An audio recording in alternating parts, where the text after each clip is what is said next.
Nothing captures the imagination quite like contemplating the stars on a clear night.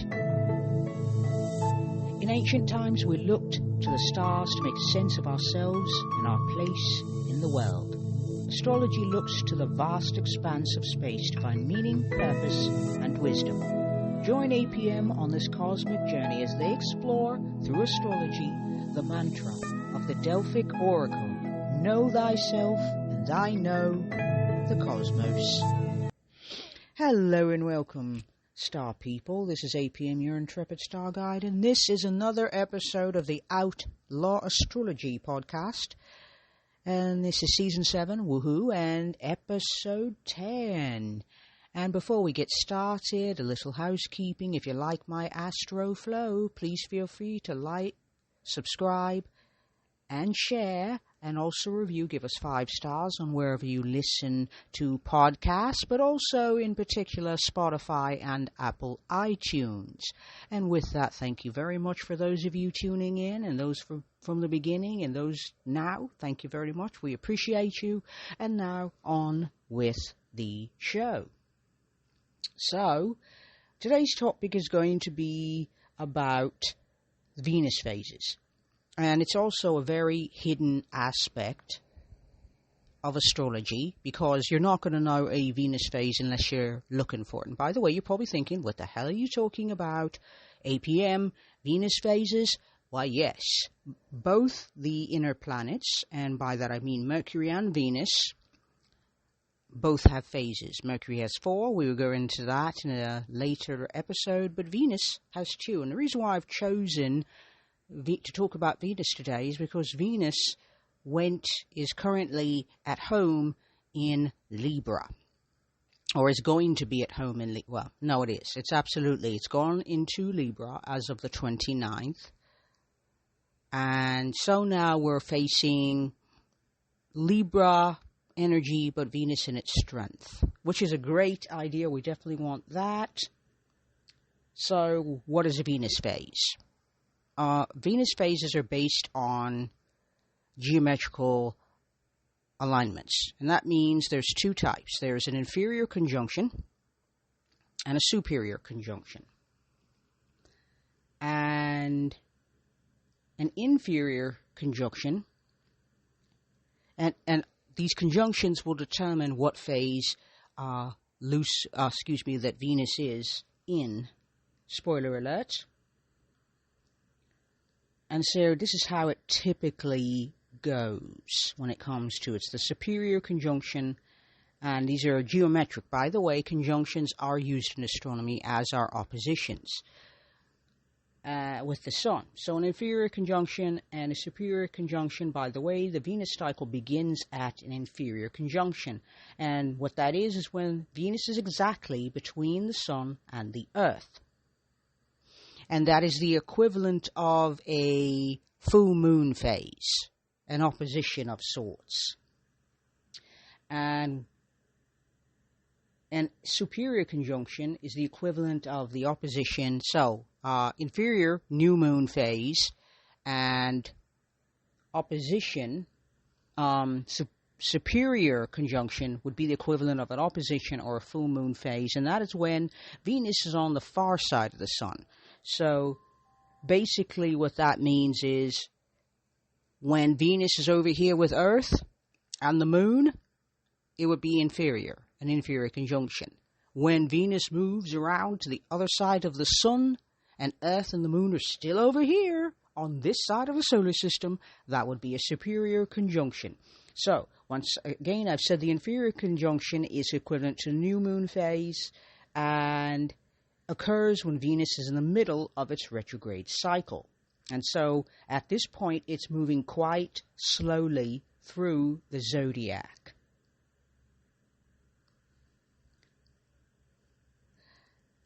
And so when we're talking about phases, that's what we mean.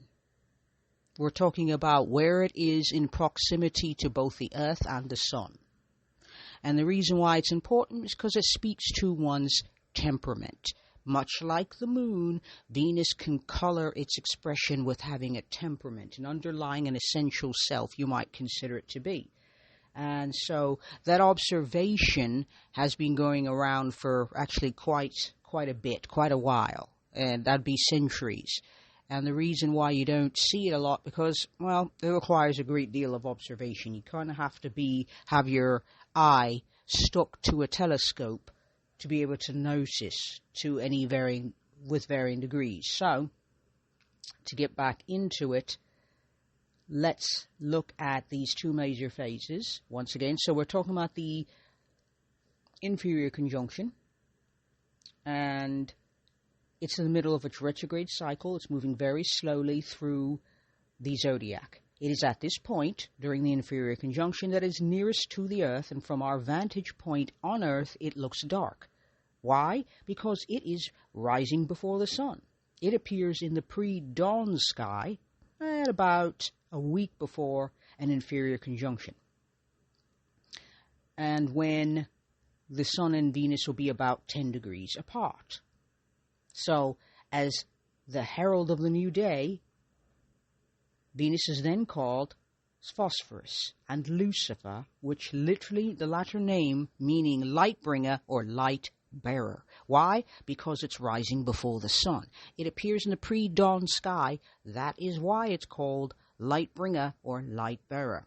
Okay? So that's when we're talking about an inferior conjunction. So inferior conjunction, light bearer, that would be Venus Lucifer, Venus Phosphorus, which means Venus morning star. That would be a morning star Venus. And Venus then turns direct. So morning star Venus is in the retrograde cycle. And 3 weeks after that inferior conjunction, when Venus and the sun are at their closest and Venus is close to the Earth, that would be about turns direct 3 weeks after that inferior conjunction and 36 days after that inferior conjunction. And by the way, get used to hearing that number 36 because it's very prominent in Venus cycles. So 36 days after an inferior conjunction, Venus is the most brilliant in the morning sky. 36 days after that, Venus reaches its maximum distance from the sun, and at that time, Venus starts to move up, to quicken in speed, and starts moving through the zodiac at the same speed as the sun, but it's starting to gain on the sun and move faster.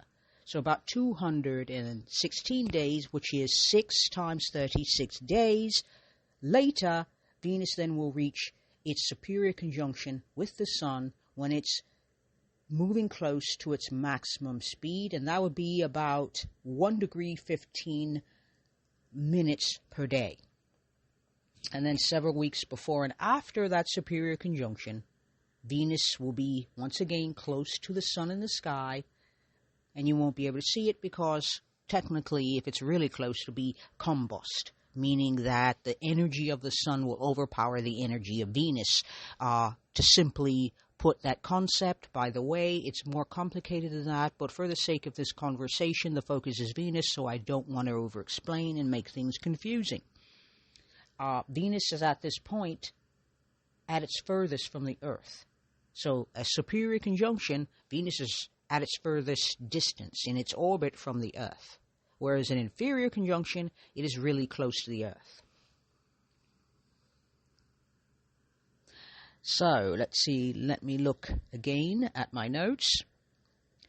And as I've said, this is like full moon aspect, opposition type of energy.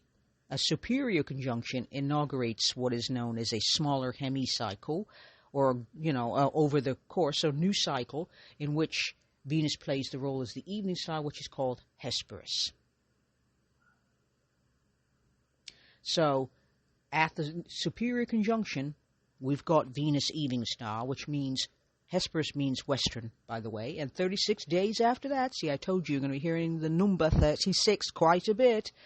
After the superior conjunction, the Sun and Venus will be about 10 zodiacal degrees apart, and Venus will appear in the evening sky, and it will set after the Sun. So, once again, 216 days after a superior conjunction, that's 6 times 36 days, recall, Venus will reach its maximum distance from the sun, and it will be about 47 degrees, because that's as far away from the sun as Venus can be, given its proximity at 67 million miles in distance from our star, known as Helios, or known as simply the sun.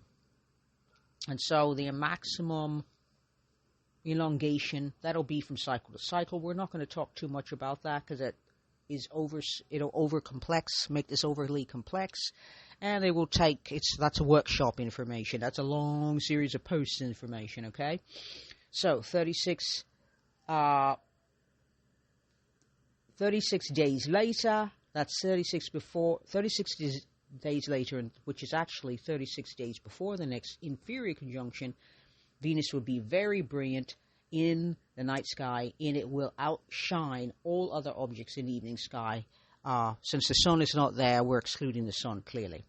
And then about 2 weeks after that, it will begin its 40-day retrograde journey. By the way, Venus does not often go retrograde. It is one of those planets that doesn't do retrograde often, which is interesting because Mercury is retrograde at least 3, maybe sometimes 4 times per year, but Venus, it doesn't happen as frequently. And so then it begins its 40-day retrograde journey, in the middle of which will occur that inferior conjunction, and that will be the birth of a new cycle.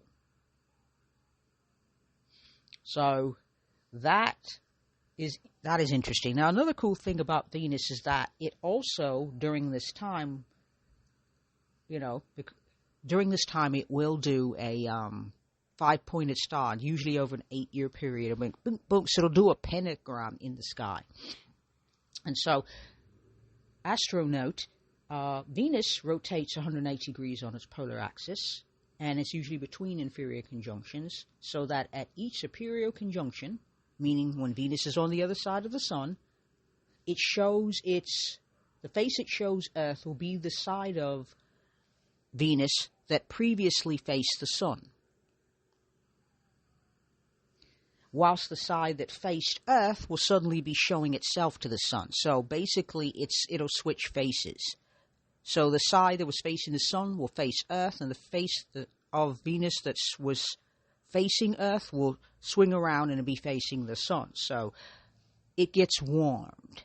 It's not like the moon where we only see one side of it from our vantage point on Earth, and people are like, "Oh my God, the darkness of the moon! It's never getting blah, blah, blah, blah, blah." It's not like the moon in that regard. It actually does. We actually do get to see the different faces of Venus, and it does get warmed by the sun as well.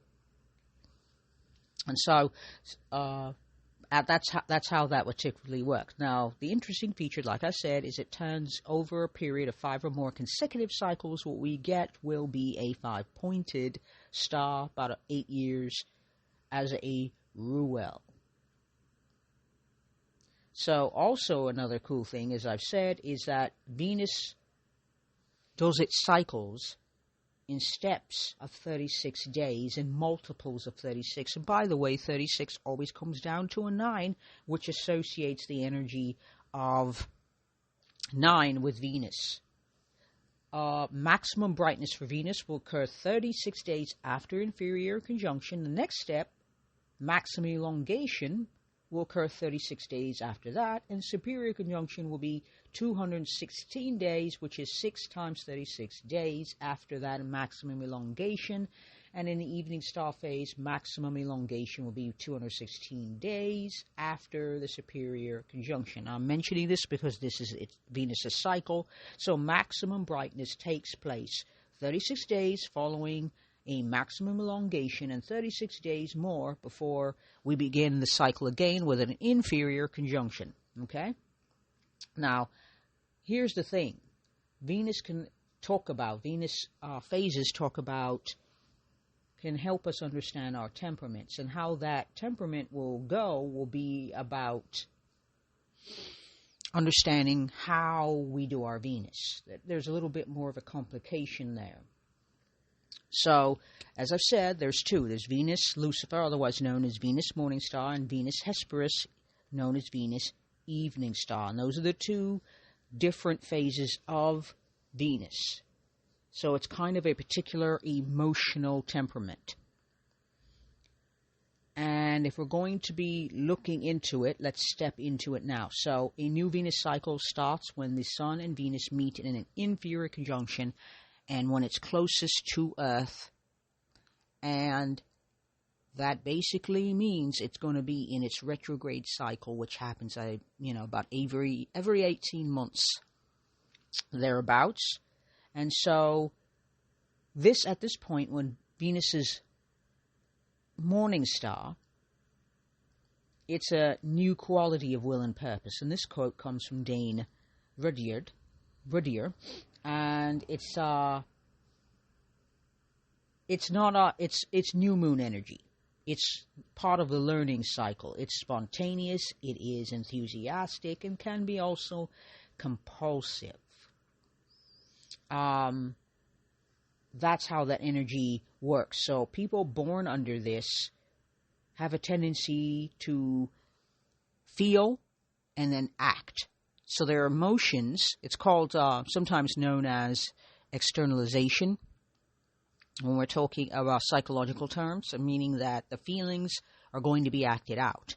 And so any feeling, Venus morning star has a tendency to think second. So they're going to feel, react, or act, and then think later.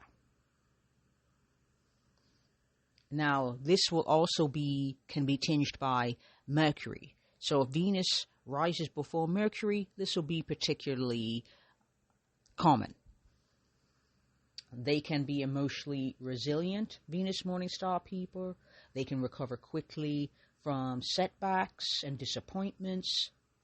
And they are, they're the I can get through this kind of thing, more likely to be a bit more optimistic. And if born during a retrograde, there'll be a tendency to hold on to pain a little bit longer.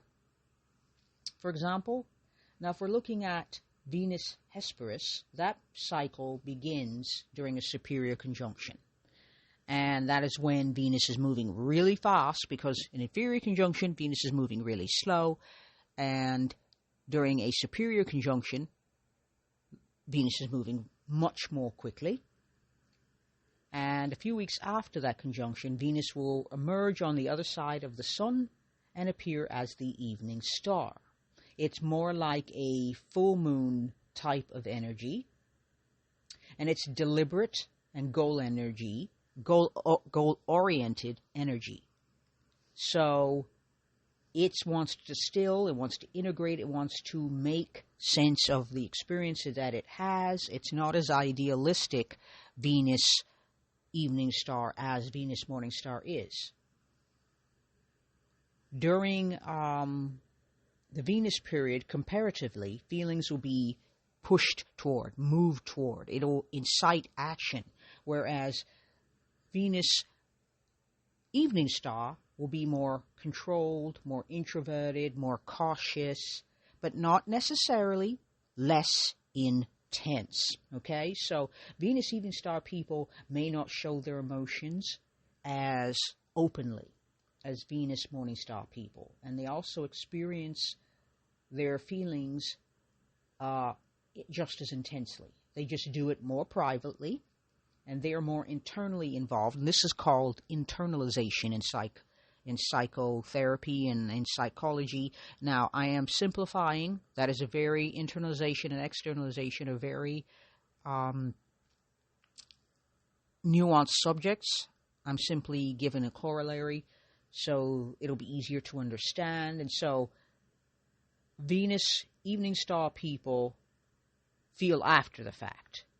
So it takes them a while to recover. So if there's a breakup, Venus evening star people take a little bit longer to recover, whereas Venus morning star people tend to throw it off a lot more quickly. Whilst Venus morning star people, when it comes to their relationships, they tend to jump in with a bit more enthusiasm than a Venus evening star person. Venus evening star person is going to be moving a lot more slowly, getting in and out of relationships. A Venus evening star person is going to have thought the hell out of their values, whilst a Venus morning star person is more experiential. They'll adopt a value, regardless of whether or not it's really well thought out, and then work their way through it by taking actions and living it out. And if it works, they adopt it, and if it doesn't, they trash it and move the hell on. Whereas Venus evening star people will think about it first before adopting it, because they're interested in efficiency. They don't want to have to recover old ground when they can just choose correctly and wisely the first time.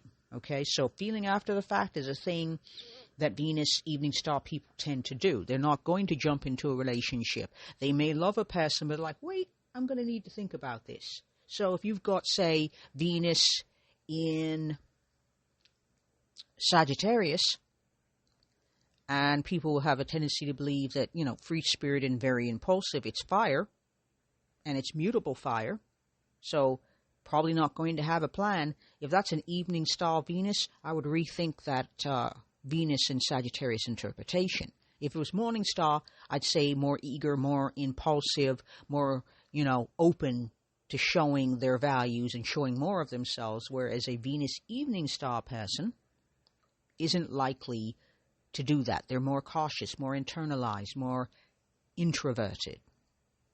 Okay, and this, keeping in mind, these interpretations are very broad. I have not looked into a chart, and since I've not looked into a chart as of yet, it would be unwise to just take these as, exhaustive. It's merely to give an example, okay? So that is typically how Venus morning star and evening star might go at a relationship. Venus morning star would move on from relationships and be ready to step into one more quickly, whereas Venus evening star would have more of a challenge and might deal with that disappointment or that feelings of sadness over that, and heartbreak over that lost love or that lost relationship, that lost job or whatever it is. They would be more likely to hold on to those feelings longer because it takes them longer to process. So Venus morning star can forgive and forget. Venus evening star might take longer to forgive and forget if it happens. So those are some of the ways of looking at that, looking at those morning star, evening star. Now, by the way, it's a lot more complex than that, and I will be writing about that on the Outlaw Astrology's The Daily Stargazer newsletter, in which I will talk about, because there's Lucifer retrograde, and Lucifer retrograde, meaning morning star retrograde, is going to probably be a bit more circumspect than, say, if Venus is morning star but not retrograde. Okay, so that retrograde means that's going to be more internalized. The motivations, the drives are probably not going to be seen on the surface if Venus is morning star and retrograde. If Venus is morning star and direct, more impulsive, less likely to think. Venus Hesperus direct, cautious, discerning. Is this right for me? Am I sure? Am I certain? How certain am I?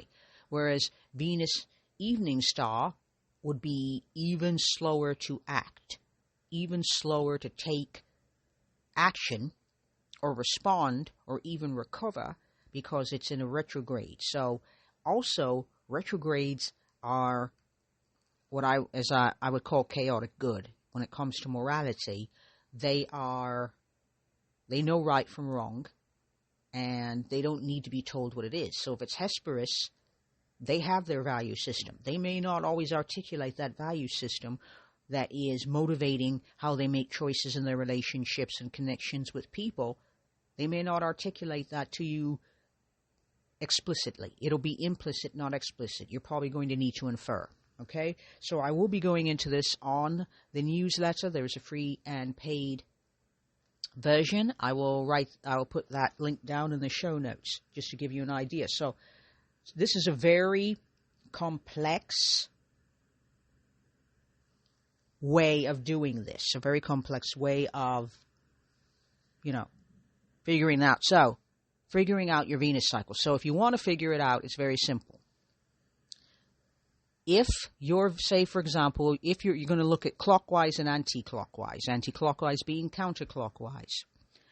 Clockwise, if your sun is at 20 degrees of Taurus, and Venus is at 15 degrees of Taurus, then you've got a Venus morning star.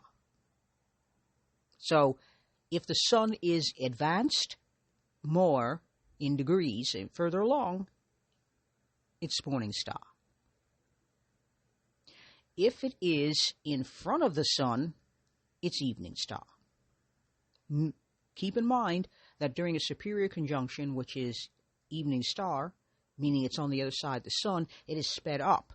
When it's morning star, Venus is moving more slowly than when it's evening star. So say, for example, you have the sun hanging out at 27 degrees of Taurus, but Venus is hanging out at 1 degree of Gemini. That would make Venus evening star. And a very thinky Venus it is at that. So you may, in the first example, you got Venus and Taurus hanging out together, so Venus and the sun in Taurus, slower, likes pleasure, wants to enjoy itself. Whereas in the second example that I've given you, meaning that Venus is anti-clockwise, counterclockwise, that means it's evening star. So if you're going clockwise, following the clock, and you reach Venus, that's morning star. If you start with the sun, because you're always starting with the sun, I forgot to say that. So find the sun in your chart, then look for your Venus. If you move clockwise and arrive at Venus, you've got a morning star Venus. If you find that sun and you have to move anti-clockwise to find Venus, you have an evening star Venus, okay? And so that is how that typically works. Now, we're going to step into a chart example. I have Georgia O'Keeffe here, who is an artist. Georgia's, let's do her. She's born on November 15th, 1887 at 6:30 a.m. in Sun Prairie, Wisconsin. And her bio is as follows. She was born Georgia Toso O'Keeffe, and an American modernist artist known for her paintings of enlarged flowers that looked like female genitalia, New York skyscrapers, and New Mexico landscapes. O'Keeffe was the mother of American modernism. That is what she is called. Let me give you her trinity. Her sun is in Scorpio. Her moon is in Scorpio, and her ascendant is also in Scorpio. She has a very busy first house. She was born during a waxing new moon. Waxing new moon energy loves challenges, wants to vision and dream. It's kind of like Fool energy. In the major arcana, the first card is 0, the Fool. At least it always ends up being the first card when I assemble my deck. And that energy is about new beginnings, new starts, new chapters, boldness, and dynamicism, but it also requires courage to be able to walk into a future that you are not actually prepared for. And so loves to innovate and pioneer. Predominantly, a fixed, signature-wise, it's fixed water, so very scorpionic. Lots of squares, so opportunities to be motivated. There's going to be some hard knocks in her chart. She does not have any planets that are out of bounds. Excuse me. She is a North Hemisphere heavy person, and it is also East. So the focus is more on herself, more on her experiences, because who she is and the way she views the world and the way she views life impacts her art greatly. Her quadrant analysis very quickly. The focus is in on the first quadrant, which is about who you are, your identity, how you identify, etc. It's about agency and autonomy. The second strongest is the fourth hemisphere, and the fourth quadrant, and it starts with the MC, and it represents engagement with the world and the public. The first starts with the ascendant and talks about agency and autonomy and begins with identity of the first house, walking into what resources you have in the second house, and how you share yourself, your voice, and how you think in the third house. In the fourth house, it starts with the MC, that'd be the 10th house, so your public sense of self, followed by how you get the job done, who you know, who you connect with, because the 11th house is about community, and the 12th house is about rest, repose, and also what can undo you from beneath. As I've said, she has a very, very busy first house.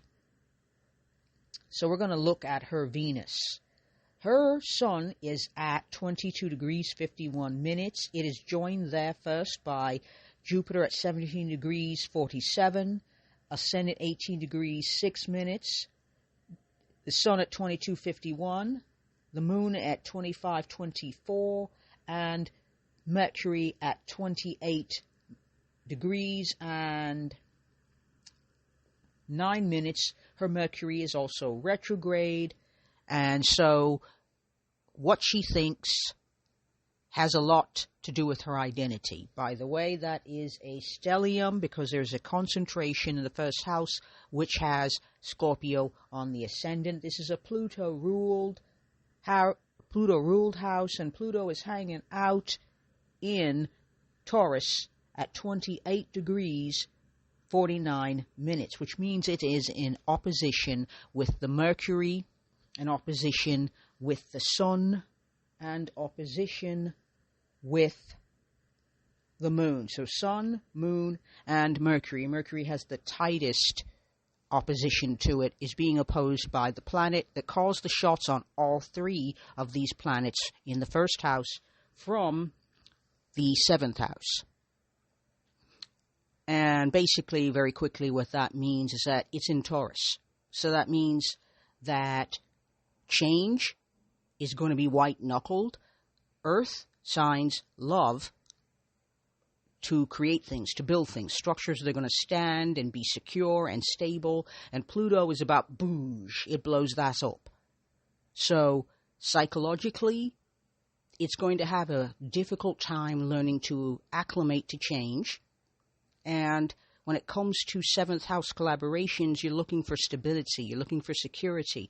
Yes, I want to go deep because identity is I want to look underneath reality, the around of reality, the side of reality, whatever is running the show. George O'Keeffe would have wanted to know what's underneath all of this. What's the psychological motivations? What's going on beneath all of this wildness, beneath all of this weirdness? Who are humans? What is nature? What does nature look like? How does it have an impact on me, etc.? Looking at and investigating life in a very unique way. She identifies very strongly with being an investigator. She may be an artist, but she has a lot of questions. Those questions tend toward, psychology. What makes people the way they are? Why is she the way she is? Since that's a first house question. Who am I at my deepest core? And since her moon is there, she's a very intense, very passionate, can be obsessive person, and has no problem forming, or at least can form, emotional attachments to other people. But she's got a lot of questions, and a moon in Scorpio is not in its most comfortable place. This would be called a fall, and what that means is that it would feel challenging to open up to other people. Would not be the most natural. She's only going to open up to those who put in the work to get to know her and to understand her. Now, let's go find that Venus. Now, Venus is hanging out at 7 degrees, 15 minutes, and it's in the 12th house, 8 degrees away from Uranus at 15 degrees 16 minutes, keeping in mind this, when she was born and living life, she was an independent type of person, kind of enigmatic, kind of mysterious, because she was not doing domestic things. She wasn't hanging out cleaning houses, she was making art at a time when women were not actually encouraged to do so. So that Uranus and that Venus, she's going to be more unconventional in her values and more unconventional in her relationships. This is all in the 12th house, so people are not always going to see that about her, and she may not see that about her, because the 12th house is also about the collective unconsciousness, which she may feel that she needs to act out in a way that may not be the most aware and mindful at first.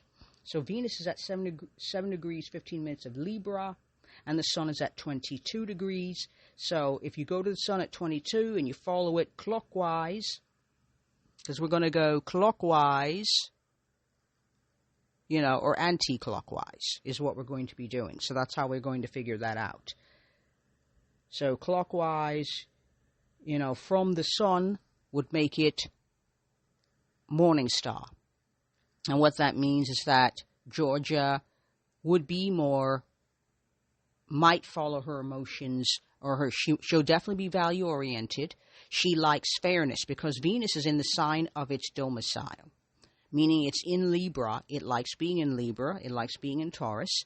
So wants to build bridges with other people, wants to be connected, doesn't like the uncouth, likes beauty and aesthetics. Those things would be very, very important to her. She would not like uncouth or ugliness or cruelty. She's about building bridges of connection to other people. Venus is at home in its own sign, so it doesn't have any other planet pulling on it.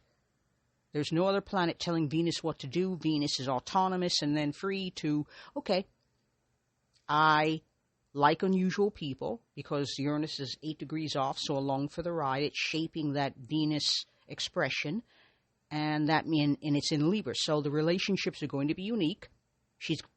And artists are unique people.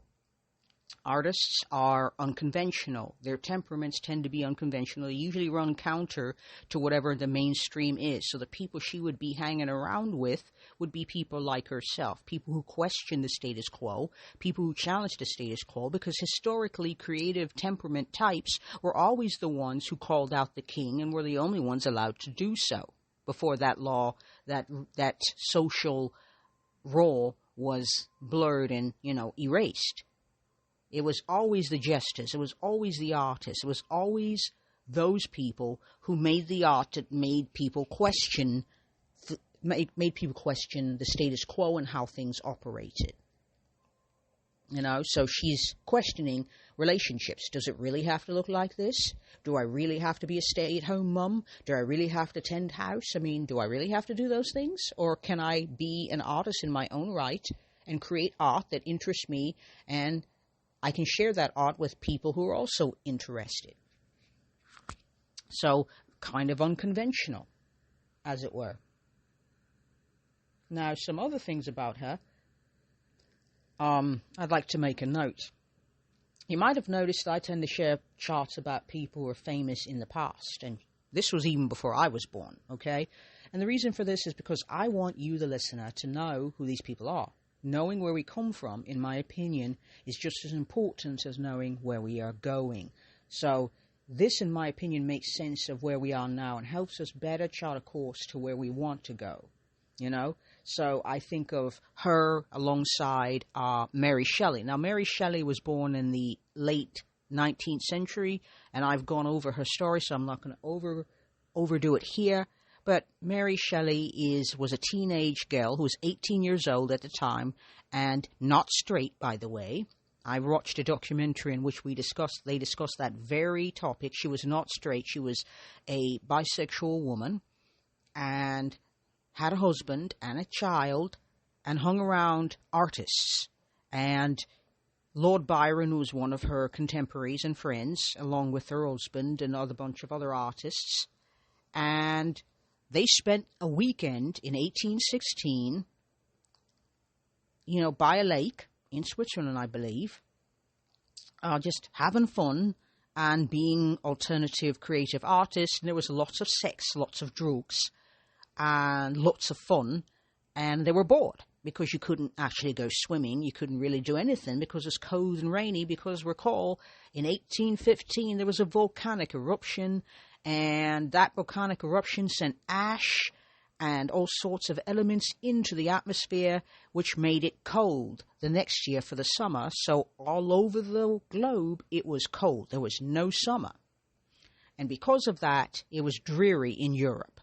And she was young and bored and on drugs and having sex with her compatriots when she conceived of the idea of a man so obsessed with overcoming death that he creates a creature who is a misfit. And that is that passionate story of that man attempting to play God, because that's how some people see it, and creating a misfit creature who tries to find love and discovers that he will never, ever have the love he wants, so he will instill fear in the hearts of men, starting with his creator. And the story is Frankenstein, and that story has been told ever since the publication of that book in about 1816, 1817, thereabouts, somewhere in that early period, by a teenage girl. So science fiction, science fantasy, as you understand it, proto has the fingerprints of a very imaginative and not straight teenage girl involved in that process. So that is how that is going. That's how that's going to go, basically. And I share this because, one, I'm a feminist, and two, I believe I shared Mary Shelley's chart, and that's also because I say you want to know where you came from so that you can measure how far you've come on the way to going where you're going. Okay, so astrology can help you with that. As always, it can always help you. And so getting back to Georgia O'Keeffe's chart, the chart ruler there, as I've said, is Pluto in Taurus. And so the tendency would be more toward trying to avoid change as much as possible and white-knuckling it or resisting it as much as possible. But she likes beauty and sensuality. So painting and having collaborators for which she could bounce her ideas off of, other artists, would be necessary to her Venus's health and wellness in the 12th house. So she's going to need time away from other people, by the way, since it's a 12th house Venus. And she will tend to do that in an unconventional way. Her art would be unconventional. And that's pretty much that. So I have a tendency to want to keep these short to give you a chance to think on things. And so what you're going to do now is look to your own chart and look for your own Venus phase. Once again, you're going to start with the sun, and then you're going to look clockwise or anti-clockwise. If it's clockwise, you got Venus morning star. If it's anti-clockwise or counterclockwise, you're an evening star Venus. And you can then rewind to the part where I briefly describe what those phases mean and how that speaks to you. If you want more information, please sign up for my newsletter where I will have this series in more depth. And so you want to practice these charts on your friends, your family, and your favorite celebrities. Like I said, there is a newsletter that you can follow and get involved with. That will be in the show notes. And as always, it's my pleasure to chat about astrology, because I think astrology helps us know ourselves that much better. And if one knows oneself, one can better know the cosmos, and we can better know other people. So thank you very much for tuning in this week. I appreciate you all. And until next week, keep your face on the ground and your head in the stars.